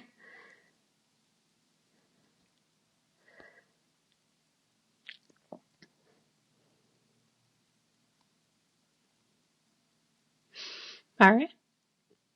Once again, feel free to stay, feel free to leave. I'm just going to go through this problem. So something to note about this problem, we should read the problem first. Find constants a and b so that the function is continuous everywhere. So it's kind of like the same thing that we were doing before with problem this guy. And it has the same kind of setup where these are actually all going to be continuous. For step 1, these are all continuous. So we just have to worry about the breaking points.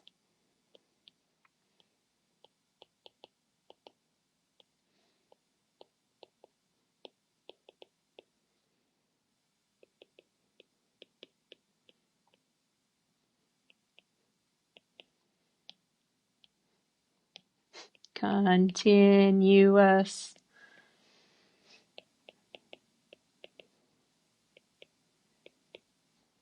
So just check the breaking points.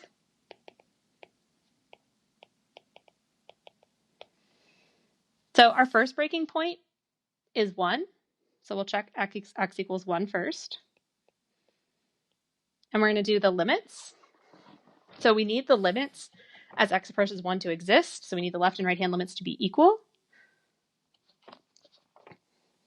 So we'll do the limit as x approaches 1 from the negative side.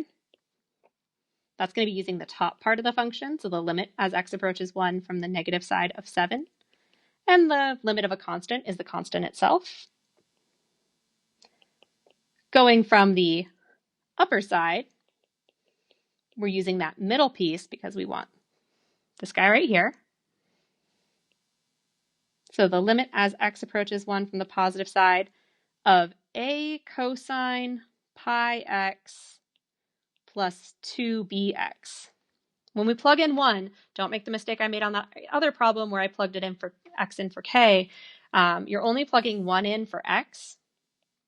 So a stays alone. A cosine of pi times 1 plus 2b times 1. So cosine of pi is going to be -1.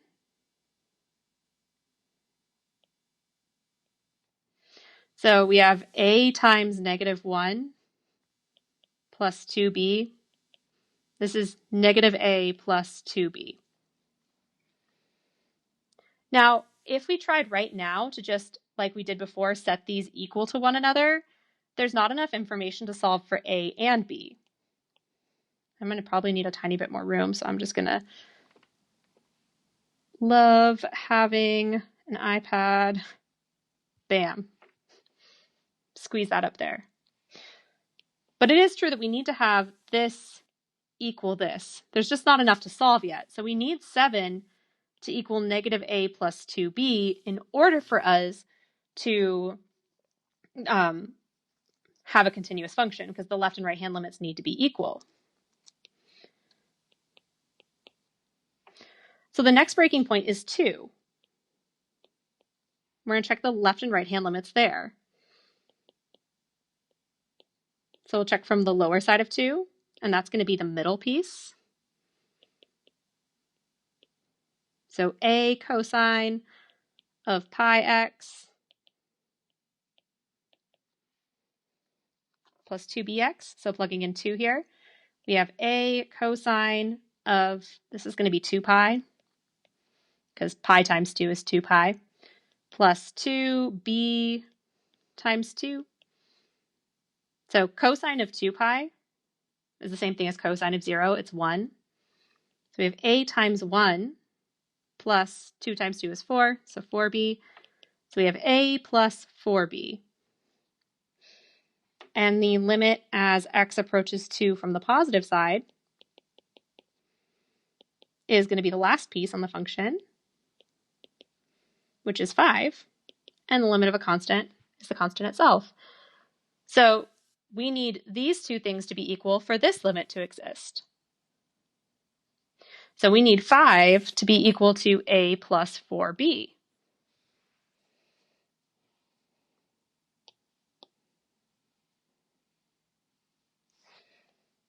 Once again, loving having an iPad so I can just move things around and make more space for myself.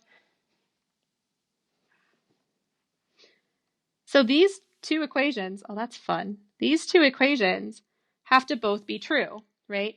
We need 5 to be equal to a plus 4b so that these two sides are equal, and we also need 7 to be equal to negative a plus 2b. This is a system of equations.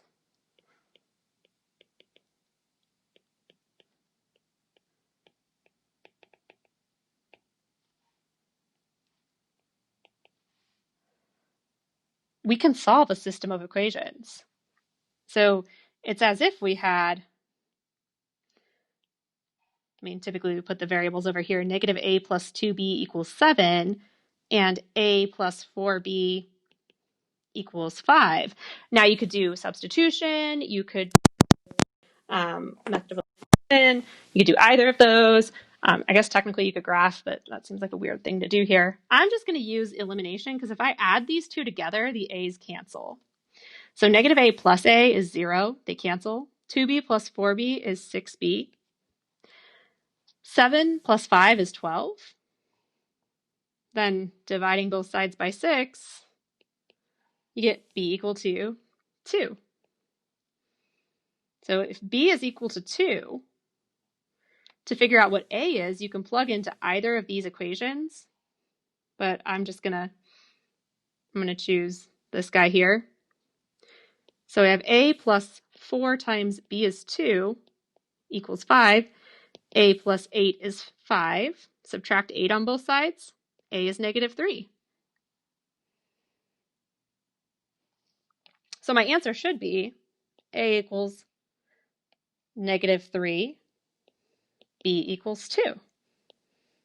This should be my answer. I am going to double check that this is my answer, but this should be my answer. And all it wanted for this problem was for us to find a and b. So I should double check, because if this is true, when I plug a and b in, I should get 5 here and I should get 7 here.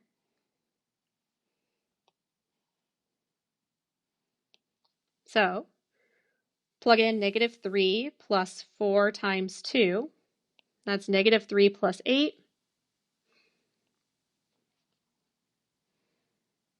That'll give me 5, which is perfect. That'll make the left and right hand limits equal, which will make it equal 5. And you don't really like f of c. So f of 2 is going to be just plugging in to this part right here, right? F of 2 is 5. So you would get that this is the limit as x approaches 2. And you would also get that it's f of 2. So it's continuous there.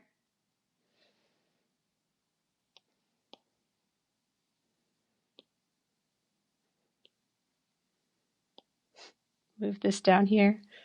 Move this all around here.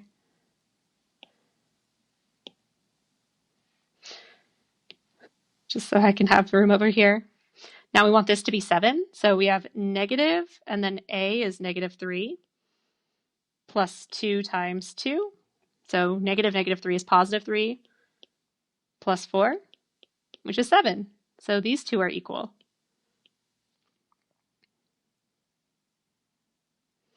So that would mean that that limit exists. If we wanted to also check for f of 1, plugging in 1 to this function, you're plugging into this piece here. So a is negative 3. Cosine of pi times 1 is just pi. Plus 2 times b is 2. And then x is 1. So cosine of pi is negative 1. So negative 3 times negative 1 plus 4 is going to be 3 plus 4, which is 7. So altogether, you get that the limit as x approaches 1 is equal to f of 1 because the limit is 7 and the value of the function is 7. So a bit messy, but there it is. So it's all about looking at those left and right hand limits, making sure that they are equal. That is all I have to say today. Again, if you have questions, let me know. Otherwise, you are free to leave. And if you're coming on Friday, I will see you Friday. Otherwise, I will see you next week. Thank you, everybody. Have a nice day. I guess I'll stop the recording now.